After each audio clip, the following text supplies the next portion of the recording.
چلو میں آپ سے کہتا ہوں تم بچو، اپنے آپ کو بچا لے جاؤ، گھر میں بند ہو جاؤ، کبھی حضور کے نام پر بلایا جائے تو میدان میں بھی نہ آؤ، کہیں پر بھی نہیں آ کر کے بچ جاؤ گے، کتنے دن جیو گے؟ کورونا تو ویسی گھوم رہا ہے، گھر کے اندر بھی آ جاتا ہے، کہیں پر بھی آ جاتا ہے۔ میاں جان تمہاری جانی تو ہے ہی، کہیں نہ کہیں تو جائے گی۔ اسی لیے میں کہتا ہوں ہاسپٹل میں گھر کی چٹائی پر پاؤں رگڑ رگڑ کر کے مرنے سے تو بہتر ہے کہ جتنی اللہ نے طاقت دی ہے نام مصطفیٰ پر پرچم بلند کر کے دنیا سے جائے۔ جانا ہی ہے، مرنا ہی ہے تو میرے نبی پاک کے نام پر اور ان کی عزتوں کی حفاظت پر جائیں گے۔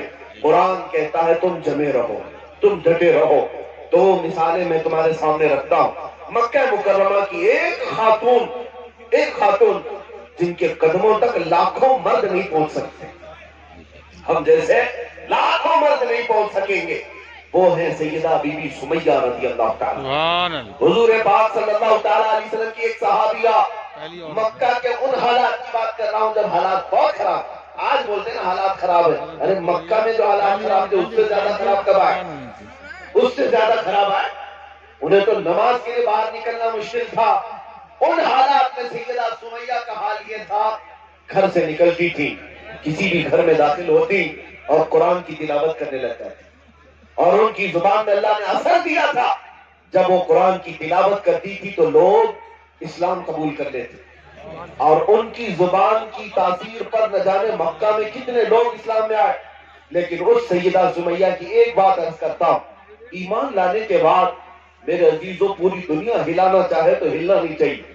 حضرت سمیہ کے ساتھ ہوا ایک کہ مکہ والے ان کی طاق میں تھے کہ اس بوڑھی عورت کو پکڑا جائے، یہ خاتون فتنہ پھیلا رہی ہے مکہ میں، اسے مارا جائے، روز پلاننگ ہوتی رہی، لیکن بی بی سمیہ سیدہ سمیہ کبھی خوف زدہ نہیں تھی، کبھی ڈرتی نہیں تھی۔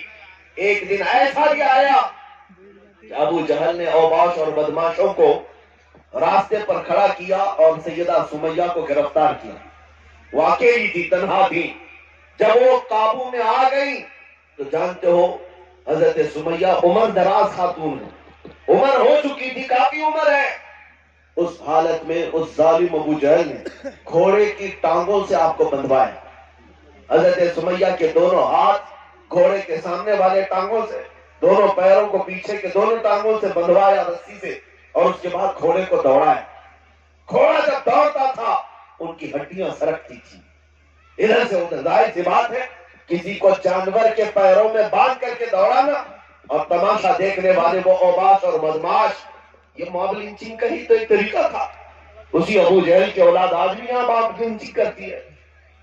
حضرت سمیہ کے ساتھ یہ حالات آئے کہ گھوڑا دوڑتا رہا، اور بار بار ان سے لوگ کہتے تھے سمیہ ابو جہل کی مان لے، ایک بار محمد کو چھوڑ دے، ان کو چھوڑ دے، اور کہہ دے میرا ان سے کوئی تعلق نہیں، تجھے مال بھی دیا جائے گا، گھر بھی دیا جائے گا، مکہ میں عزت کی زندگی ملے گی۔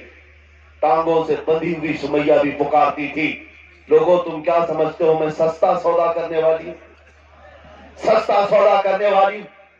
میں پوری زندگی ختم ہو جائے اس محمد سے بے وفائی نہیں کر سکتی صلی اللہ تعالیٰ علیہ وسلم، ان کو چھوڑ نہیں سکتی، اب جو چاہے کر لو۔ ان کی ہڈیاں ٹوٹ گئی۔ ابو جہل گستاخ رسول نے ایک چوراہے پر آنے کے بعد ان کی شرمگاہ پر نیزہ مار کر انہیں شہید کیا۔ وہ اسلام کی سب سے پہلی شہیدہ ہے، اسلام میں سب سے پہلے جان دینے والی۔ لیکن اے مسلمانوں میں تمہیں بتاتا ہوں ان حالات کو بھی انہوں نے حالات خراب کہہ کر گھر میں بیٹھنے کو مصلحت نہیں سمجھا۔ جب حضور پاک صلی اللہ تعالیٰ علیہ وسلم کی زندگی پاک پر بھی